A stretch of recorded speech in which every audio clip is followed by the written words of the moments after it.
welcome to Movies, Films, and Flicks. I am Mark Hoffmeyer, and joining me is a man who learned how to not wear flannel by watching Cliffhanger. It's Adam Hodgins. I actually take all my fashion leadings from this movie. Now, I like to think when you were younger, right? Young Adam. Adam. That's the way people referred to you. For some reason, even when you were like 23, people just called you Young Adam because you love that Ewan McGregor movie. It's like my entourage name. Yeah, Young Adam. And then I'd be like Spike or I'd be Biff. I don't know, probably something like Mitch. But Mitch. Yeah, I don't know why that would be my name. But so you're watching this movie, right? You're probably 10 years old. You're 11 years old. You're in the theater, and there's a scene where after the events of the beginning happen, Sylvester Stallone moves away and he lives in Denver for a year. Anyway, he comes back. He goes back to his former house with his old, I guess, girlfriend, fiance, wife, something like that. He's like, I want you back. But he's wearing this flannel, right? It's too big for him. And yep. Sly Stallone, it doesn't look good in things that are too big on him. He needs them to be form-fitted. No. And he is putting his hands in his pockets. He's throwing it around. It's unzipped. You could tell he just wants it off of him, this flannel. He does not like it. Did you pick up on that? I think the 90s were a baggy clothes time. Yeah. I think Stallone did not exist well in that. Yeah, man. Imagine him like wearing hammer pants. You know what it reminded me of? What? You ever see John Cena wearing a suit? Yes. It's that awkward. Where it's like that's not what's supposed to be going on right now. Yeah, it's like that's a really good point. So he was on Graham Norton and he was super charming, but the suit he was wearing and looked like it wanted to run away. They should have put him. No, 100%. He always wears like mafia style, like pinstripe, double breasted. Like I don't get it. He's like kind of the biggest thing that you can be if you're a wrestler in 2019. But the suit, I don't know who tells him that's okay to wear. I mean, and I found that maybe it feels this good. This is the though. same thing. Maybe. I don't know. I'm not a suit guy. Yeah. So I can't see that like, oh my, just because for comfort I'm gonna wear a suit. I'd like to think that they shot this first, right, before they went into the mountains, and the costume designer was fired that day. Could be. They put him in this flannel because he didn't want it on. So now sorry, go for it. No, I was just gonna say, and it didn't fit because everybody else was wearing like very trendy for the time, like 90s, like climbing gear stuff, like those like 90s stoners, and they're all wearing those like zippers, utility belt wearing, like very tactile kind of climbing outfits, and then Stallone's just wearing fleecy flannel, and it didn't fit with the rest of the groove. And we never see it again. No, because it's a plot point is he's got to get a sweater, so he puts on the oldest rat-eaten sweater he can find. Yeah, and then he goes up and climbs, but we never see the flannel again. Also, I just want to say this podcast is because of my cousin Will DeCook, who sent us a message and said this would be awesome to listen to. So we're doing, and then I mentioned it to you because he said he wanted to hear us talk about it, specifically you and I, and you immediately said yes to it. Oh, 100%. So we need context for this movie. So this came out in 92? Yeah. So Stallone was like never hotter than he was when this came out. Oh, he was. So this came out just super hot. So this came out just as the Rocky movies were ending, just as like Rambo was ending. So after those two franchises, he could really do no wrong. And so and this is before his like 90s weird movies like Judge Dredd and The Specialist and Demolition Man and Assassins and like all those like kind of gray Stallone movies. There was Cliffhanger. This was the one. 93 actually. 93. Okay, sorry. 93.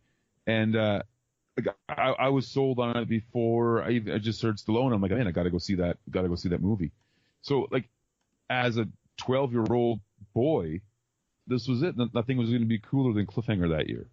So I remember going to see it for my birthday in 93. We had to drive to Thunder Bay, an hour and a half away from my home in Nipigon, to go see a theater that was carrying it.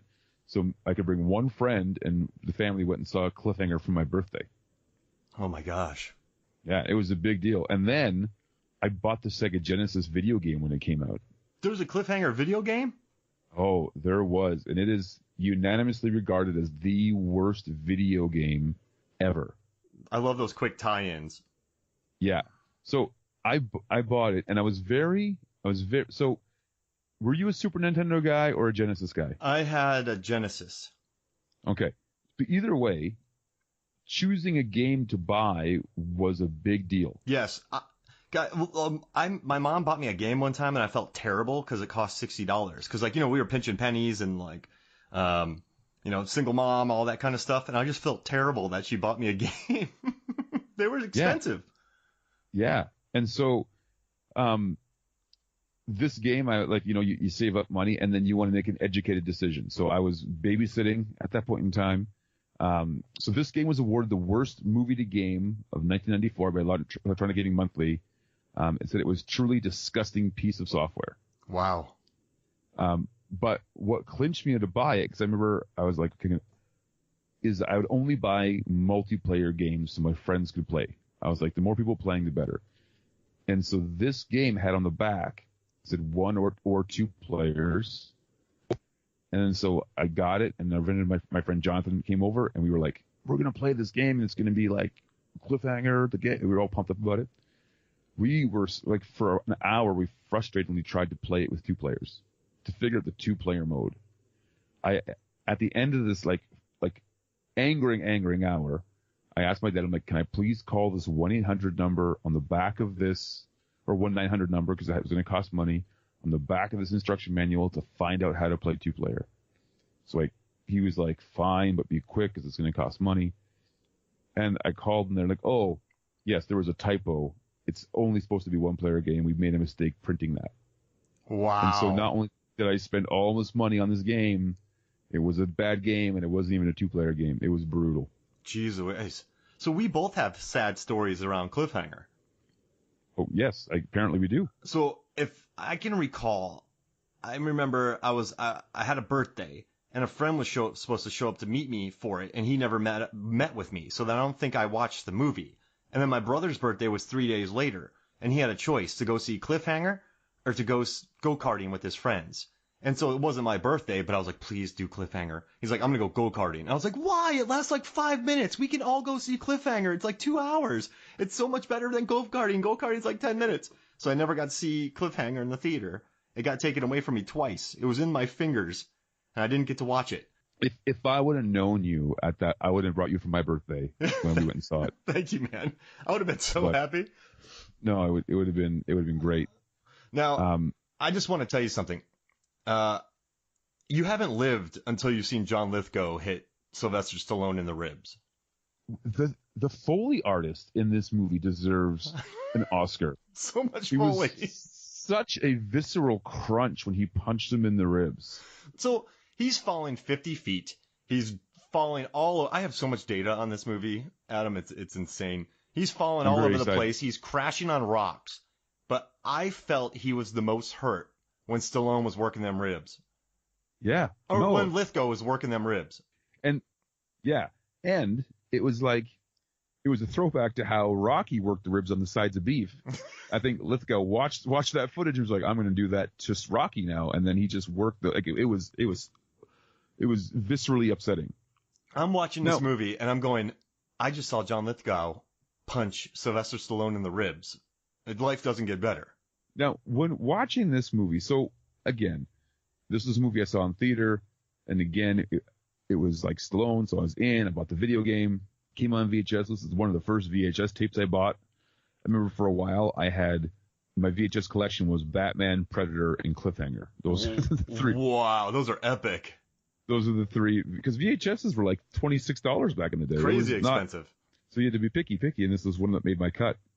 But watching it this week to prepare, I felt there was something weirdly familiar about it. And I'm convinced that this is one of Peter Jackson's favorite movies.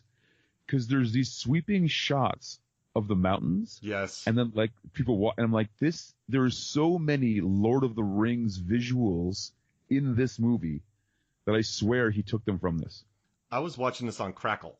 Okay. Before I got the Superbit DVD, because I wanted to hear the commentary.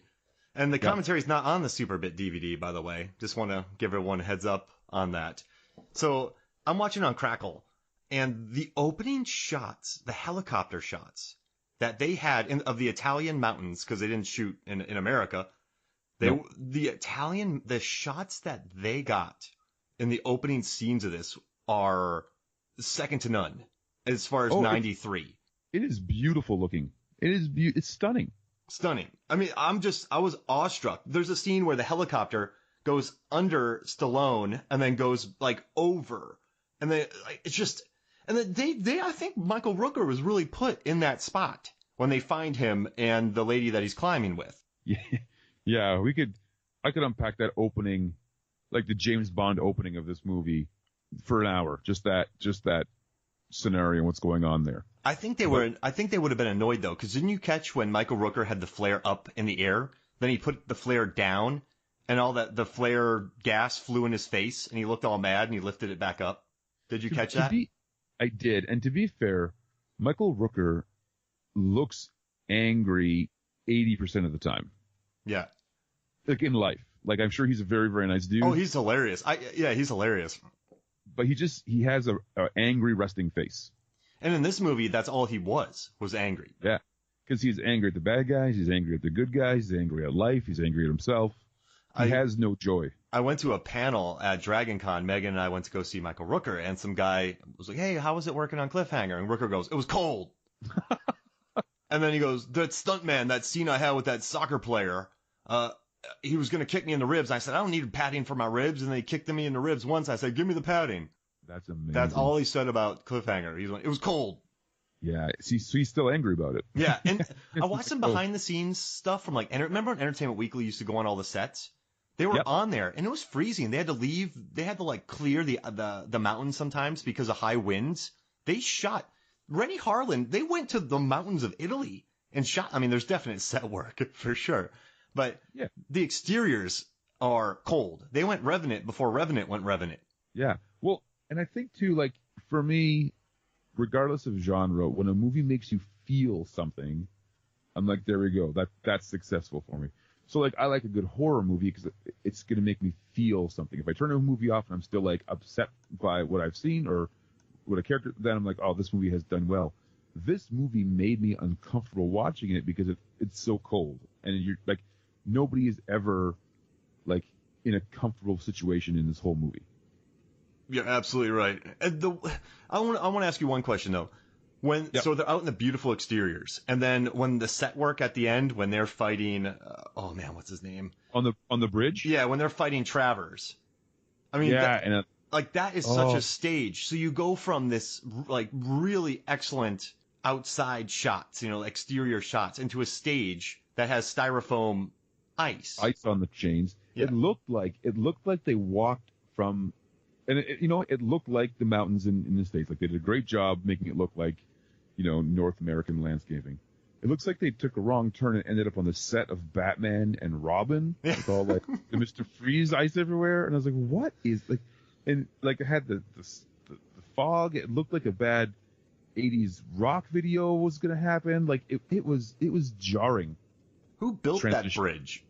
I think it was something that it had to have pre-existed. Yeah. There's no icicles in the rest of the movie. Oh yeah, you're right. Like it's not consistent. Now, I just want to say, having watched this film again, Rex Linn being the villain is so refreshing because Lithgow, I don't even know what accent he's doing in this film. There's a lot of stock baddies, but Rex Linn. So they really did that. All right, so Rex, I guess we should get. I guess we can talk about the plot real quick. John Lithgow and his band of criminals want to get money from this plane, so they have this guy on the inside send them money, but then this FBI agent screws it all up, and all the planes go down, which leaves John Lithgow and his crew looking for 3 suitcases that can only be tracked by Travers. 3 suitcases of uncirculated $1,000